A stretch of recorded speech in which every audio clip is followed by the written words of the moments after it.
আসসালামু আলাইকুম সুপ্রিয় দর্শক, জনপ্রিয়তাকে দায়িত্ব হিসেবে দেখি। এবার এই ধরনের সাক্ষাৎকার দিয়েছেন আন্তর্জাতিক গণমাধ্যম দ্য ডিপ্লোম্যাটের। প্রিয় দর্শক, তারেক রহমানের এই সাক্ষাৎকারে কি কি বিষয় উঠে এসেছে সে বিষয় নিয়ে আজকে আমি আলোচনা করব। প্রিয় দর্শক, সেখানে তিনি কি বলতে চেয়েছেন এবং তার বক্তব্যের বিষয় কি ছিল সেটি আপনাদের সামনে সরাসরি তুলে ধরছি। বাংলাদেশে আগামী জাতীয় নির্বাচন অনুষ্ঠিত হবে 12 ফেব্রুয়ারি। একই দিনে দেশের ভবিষ্যৎ শাসন ব্যবস্থা নির্ধারণের একটি গণভোটও হবে। 2024 সালে গণ অভ্যুত্থানের পর এটি প্রথম জাতীয় নির্বাচন। ফলে বাংলাদেশের গণতান্ত্রিক যাত্রার এই নির্বাচনকে একটি গুরুত্বপূর্ণ মোড় হিসেবে দেখা হচ্ছে। 16 বছর ধরে চলা এক কর্তৃত্ববাদী শাসনের পর 2024 সালের জুলাই অভ্যুত্থান বাংলাদেশের নানা পটভূমি এবং ভিন্ন রাজনৈতিক বিশ্বাসের মানুষকে একত্র করে এরপর এবারের এই নির্বাচনে ভোটারদের বড় একটি অংশ জেনারেশন জেড বা জেনজি, অর্থাৎ দেশের পরবর্তী প্রধানমন্ত্রী কে হবেন সেই সিদ্ধান্ত তরুণদের ভূমিকায় হবে সবচেয়ে গুরুত্বপূর্ণ। এই প্রজন্মের অনেক ভোটার বিএনপির রাজনৈতিক কর্মসূচিতে অংশ নিচ্ছেন, বিশেষ করে দলটির ভারপ্রাপ্ত চেয়ারম্যান তারেক রহমানের নেতৃত্বে আয়োজিত কর্মসূচিগুলোতে।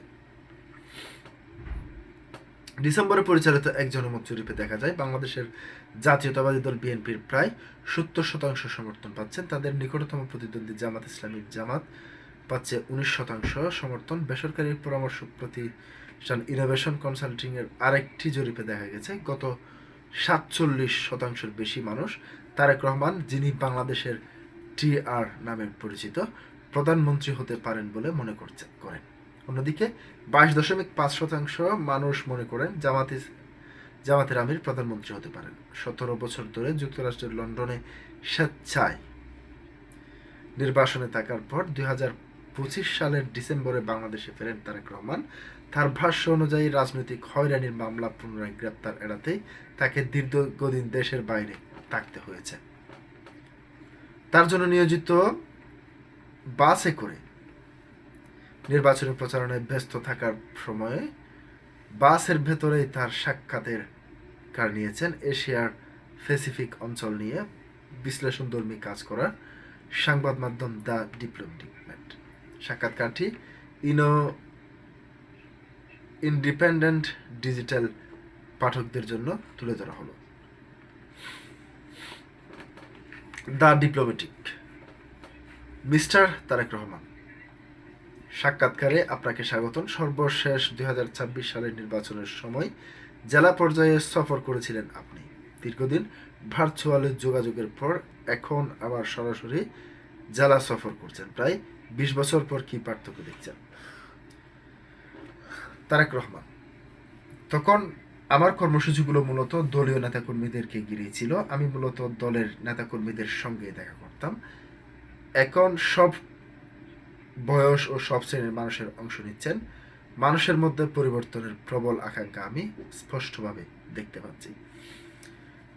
এই সময়টা আমার জন্য আনন্দের। আমি উদ্দীপ্ত তরুণদের সঙ্গে দেখা করছি, কথা বলছি, সেলফি তুলছি। এটা আমার জন্য একেবারেই নতুন অভিজ্ঞতা। আমি সত্যি এই সময়টা উপভোগ করছি। The diplomat. দেশের জন্য জেনজির নেতৃত্বাধীন দলও আছে, কিন্তু আপনি দেশে ফেরার পর তরুণদের আগ্রহ আপনার দিকেই বেশি দেখা যাচ্ছে কেন? তারেক রহমান: আমার জেনজির চিন্তাভাবনার সঙ্গে মিশে যেতে পারছি।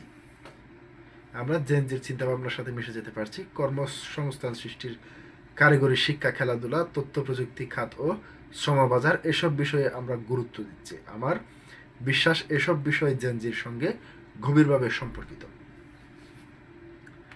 আজকের সমাবেশের দিকে তাকালেই দেখবেন উপস্থিতদের বড় অংশই জেনজি।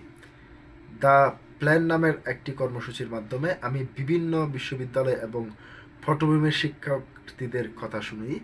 তারা তাদের ভাবনা, উদ্বেগ ও ধারণা তুলে ধরেন। তাদের সঙ্গে সংযোগ স্থাপন করি, আমি সত্যি উপভোগ করি। The diplomatic. এই জনপ্রিয়তা কি আপনার উপর বাড়তি চাপ তৈরি করছে? তারেক রহমান: আমি জনপ্রিয়তাকে দায়িত্ব হিসেবে দেখি। এতে আমার দায়িত্ব আরও বেড়ে যায় বলে মনে করি। The diplomatic. তবে জেনজির একটি প্রশ্ন, ন্যাশনাল সিটিজেন পার্টি বা এনসিপি আপনার বিরোধিতা করছে, তারা সংসদে এবং রাজপথে আপনাকে চ্যালেঞ্জ জানাবে, এই চ্যালেঞ্জ কতটা অনুভব করছেন? তারেক রহমান, আমি কোনো চ্যালেঞ্জ অনুভব করি না। আমরা একটি রাজনৈতিক দল, আমরা আমাদের পরিকল্পনা এবং অঙ্গীকার নিয়ে মানুষের কাছে যাচ্ছি, অন্যরাও তাই করছে। মানুষই সিদ্ধান্ত নেবে কার পরিকল্পনা তাদের ভালো। আমরা যদি সরকার গঠন করতে পারি তাহলে আমাদের অঙ্গীকার বাস্তবায়ন করব। এই তো আমার অঙ্গীকার জনগণের প্রতি, তারাই আমার শক্তি।